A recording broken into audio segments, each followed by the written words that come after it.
Всім привіт! Особливо привіт патронам мого каналу. Зараз я займаюся рихтуванням ось цих бокових деталей армету. І що я хочу сказати? Я придумав таку систему. Як ви знаєте, приблизно раз у місяць я випускаю таке гарне відео на основних каналах українською та англійською. А щоб зробити цікавіше, і щоб дати вам більше інформації про те, як взагалі проходить робота та зйомка, я намагаюся вести лайв-канал, де показую життя майстерні, а також якісь нюанси про виготовлення ось таких от проєктів, які будуть на відео. Так от, я вирішив, що на лайв-каналі відоси про ось такі штуки, саме про річ, яка виготовляється на відео, вони будуть доступні для патронів одразу. І тільки після виходу вже готових відео на українській та англійській озвучці, тільки після цього я буду ці відео відкривати поступово для всіх. Тобто патрони будуть отримувати відео на лайв-каналі набагато швидше, деякі відео швидше на місяць, деякі відео швидше на неділю, ніж усі інші глядачі.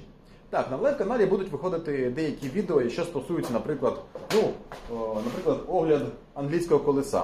Воно не стосується основного гарного контенту, тому я його буду публікувати одразу. А ось відоси про конкретний проєкт, якийсь цікавий, це вже буде в першу чергу доступне патронам.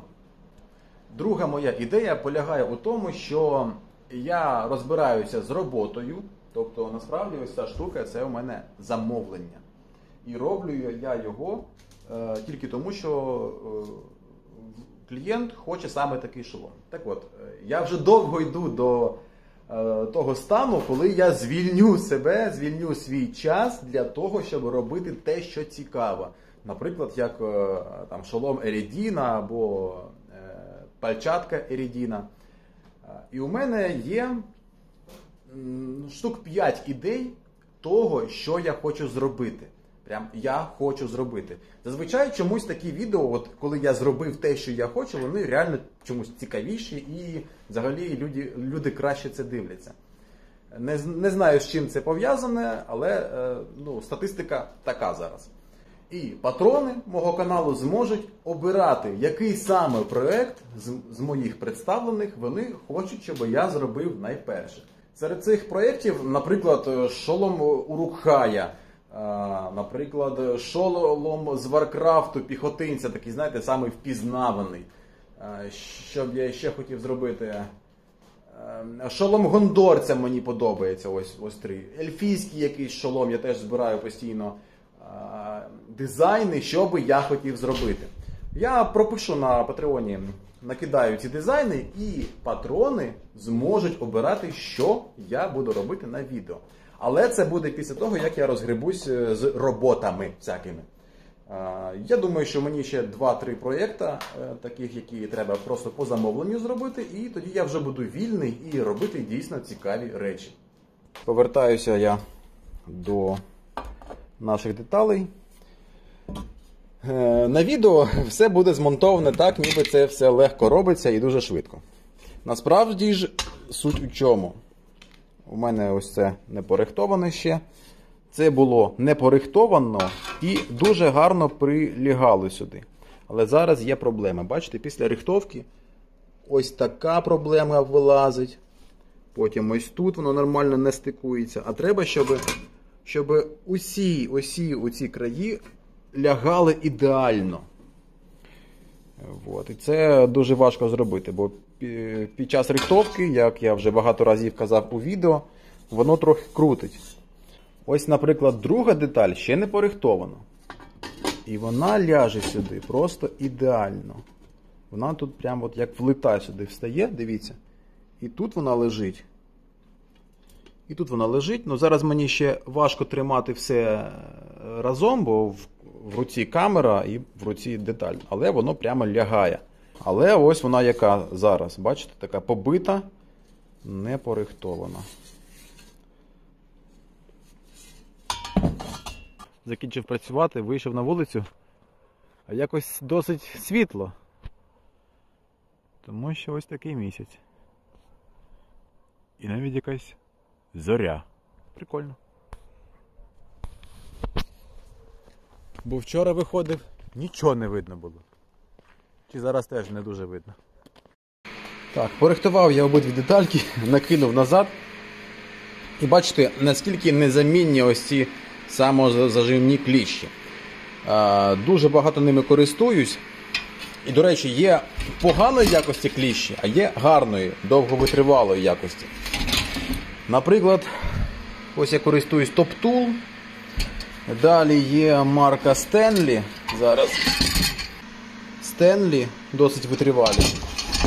Здається, ще King Tony гарні. Зараз, секунду. Да, ось King Tony. А от всі інші, ось бачите, наприклад, тут валяється непонятно що, навіть без це. Вони дуже швидко ламаються, у них ламається цей механізм і вже не фіксує, не зажимає. А суть у тому, що тут є спеціальний механізмік, завдяки якому воно защіплюється. Тобто ви накручуєте ось тут болтик, більше закручуєте і раз, наприклад, і воно фіксує з досить гарним зусиллям. Тако, з гарними такими пінцелями можна працювати там рік, півтора-два. Стукати і вони служать. Тобто у мене оці Кінгтоні, ну не знаю, вже мабуть років 3. Бачите, вони вже і трошки підубиті. І пружинка в них зазвичай втрачається, але це не впливає. Бачите, тут є пружиночка, але можна і без неї дуже довго жити. Ці фірми не знають про моє існування, я був би вдячний, якби вони мені щось, не знаю, подарували за рекламу, але просто це факт. Вони, оцей інструмент якраз нормально працює. Просто інформація для тих, кому це може знадобитися. Незамінні штуки для роботи з листовим металом, для роботи з скульптурами з листового металу. Дуже зручно, швидко можна затиснути, притягнути і далі пропрацювати, пробити його. Так. Бачите, воно все намагається роз'їхатись. Бачите, ось тут все пороз'їжджалось. Оце місце теж роз'їжджається. І тут я ще собі додав прикру помилку, зараз поясню. Я забувся звіритись з оригіналом, бачите, ось як я зрізав, так от рівненько. А оригінал-то у нас має такий кутик, бачите, і я, підрізав і не помітив, а тепер трохи пізновато. Ну, в принципі, можна викрутитись таким чином. Ця частина доволі товста, якщо ось так її розбивати, вона може сюди виїхати. Ну і тоді буде у мене такий запасик. Бо я завжди роблю запаси, щоб підрізати, бо додати неможливо, а підрізати завжди можна. Ну і тут я трошечки помилився. Так, хвостик ще не дотягнув, але дотягнув оце місце, доробив. Воно на оригіналі, бачите, як яскраво виражене повинно бути. Тому я це діло ще допрацював. Але здається, що оригінал ще більш витягнутий. Ну, не знаю, чи буду я його робити прямо аж так. Бо я не хочу формувати дуже гострий кут, який направлений в сторону голови. Тому ось так. Зараз, як я і казав, вже в мене порихтовані ось ці нащічники. Підборіддя. І ще не порихтований оцей купол. Але перед рихтовкою купола я зроблю відпалювання через піч, тому що цей матеріал, це 30 ГГСА, він дуже наклепався від роботи. Ви ж бачите, що це цільнокований шолом без використання електрозварювання. І роботи з ним було дуже багато. Приблизно 4 дні, мабуть, я його опускав. І він дуже міцний зараз, і при цьому він трохи крихкий, тому відпускаю зараз через піч. І, до речі, бачите, я намітив такі холмики, там, де у мене буде майбутнє ребро. по спині і ось спереду. Тобто саме ребро я не зробив, але вже зробив на нього холмики і натяки. Так, піч у мене електрична. От, тому можу відпустити тільки тоді, коли є світло. Ну, світло регулярно включають, якось зараз, то взагалі не проблема. Оп. І включаємо. Поставив, треба, щоб тепер набралося. І потім я виключаю пічку. І разом з пічкою повільно і дуже довго наш шолом буде відпускатися. І у нього тоді збільшиться в'язкість, зменшиться твердість і зменшиться хрупкість. Крихкість. О. Це в нас відео про рихтовку. Тому дивіться, чим я ще рихтую.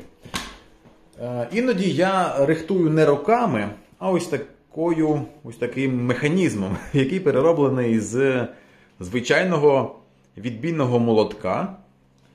І бачите, ось ця піка, вона працює. Тут є рычаг, ногою я нажимаю його. Ой. І тоді ця штука опускається. Ось, вона підняти. Ось так видніше. Бачите? Ногою нажимаєте і все рихтується. Єдиний мінус цієї штуки, що дуже голосно. Просто неможливо без навушників взагалі.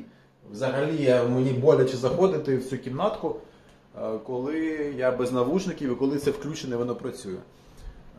Тому ці такі дуже гучні штуки, вони у мене стоять окремо.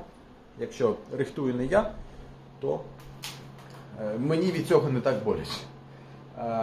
Другою проблемою від такого рихтування це є вібрація, підвищена вібрація, тому краще на руки вдягати щось там подвійне, тобто не одну пару рукавичок, а дві пари рукавичок. А ось тут у мене другий рихтувальний пристрій, я його ще не зібрав, якраз потрошку його збираю, тут трохи інший механізм. Але принцип той самий. У нас є відбійний молоток, є передача ось на ногу, ми нажимаємо і він починає їхати вниз. Поки що це не дороблено, тому не треба дивуватися, що воно нормально і ще не працює. Опа. Так. Його можна ось так вийняти. Ось ці бойочки, вони заміняються. Ось цей, бачите, нижній, він тут зараз зафіксований намертво. І верхній, його можна вийняти ось сюди. Зараз не буде виймати. Ось так воно тут зжимається. І тоді відбувається рихтування. Зараз я теж його не включу, але я думаю, все зрозуміло, що до чого. Оця піка вставляється в отвір, вон там всередині. І все, тоді воно працює, рихтує. І можна замінювати навіть ось цю форму. Такі пристосування допомагають, звичайно, швидше рихтувати. Але останнім часом чомусь на відео я рихтую руками, воно якось і приємніше форму утримувати у правильній геометрії. І поверхня зі слідами ручної ковки, вона типу цікавіша, вона видно, що зробили руками. Бо коли рихтується це все діло на механічних штуках, воно таке дуже гладеньке іноді і втрачається свій шарм. Втрачаються сліди того, що це було зроблено руками саме, а не машиною. Тут стоїть англійське колесо. Ним я ще теж повноцінно не працюю. От знизу, коли ми крутимо, ця штука опускається, бачите? І коли підкручуємо назад, то воно піднімається.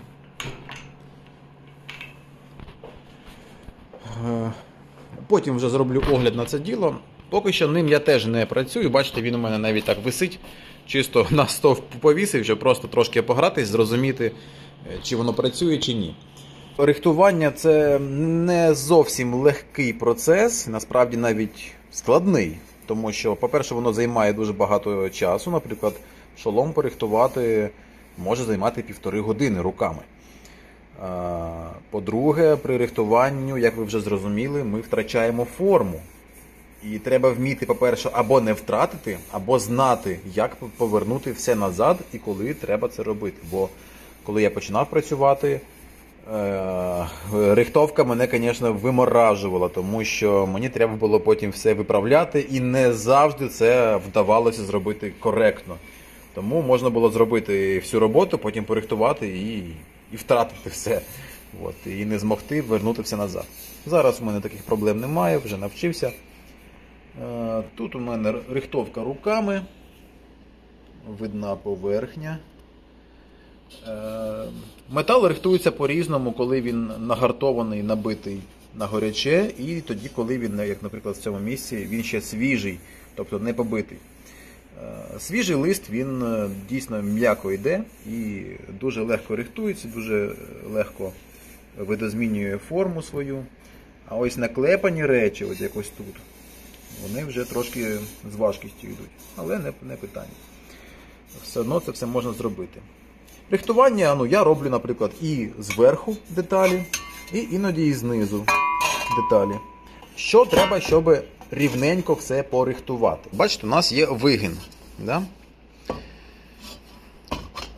Ідеальними умовами для рихтування було б ось така сама поверхня знизу і бити чимось, що дуже схоже на ось цю форму.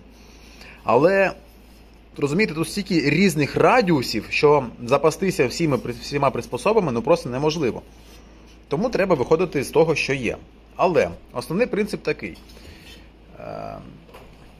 Наприклад, якщо ми ось тут розглядаємо внутрішню сторону і нашу деталь, то бачимо, що вони дуже різні. Що може допомогти цього уникнути? Дивіться, ось, бачите, у нас дуже велика різниця між радіусами, але якщо ви розвернете ось так, дивіться, ось, розвертаючи ось так, ви збільшуєте площу притискання. І бачите, якщо ми ще довернемо, ми майже ось зловили якби форму, що вона досить гарно прилягає. А якщо ми ще маємо, наприклад, ось цей рог, який у нас має розширення, тобто я буду працювати не в цьому місці, а десь ось тут. А тут радіус вже, майже ось тут вже ідеальний радіус для цього місця. Зараз, якщо побачите. Тут камеру я не побачу. Не підлізу туди. От. І якщо ще доворачувати, то ми зробимо точку рихтовки дуже схожою на форму нашої детальки. Те саме можна проробляти і з молотком. Дивіться. Ось, наприклад, у мене є молоточок такий фасонний. Має дві сторони, які перпендикулярні розвернуті. Якщо ось так, то тут, до речі, в цьому місці він непогано і підходить, я скажу. Але іноді, я ось коли рихтував, я розвертав ось таким чином, щоб він краще повторював форму.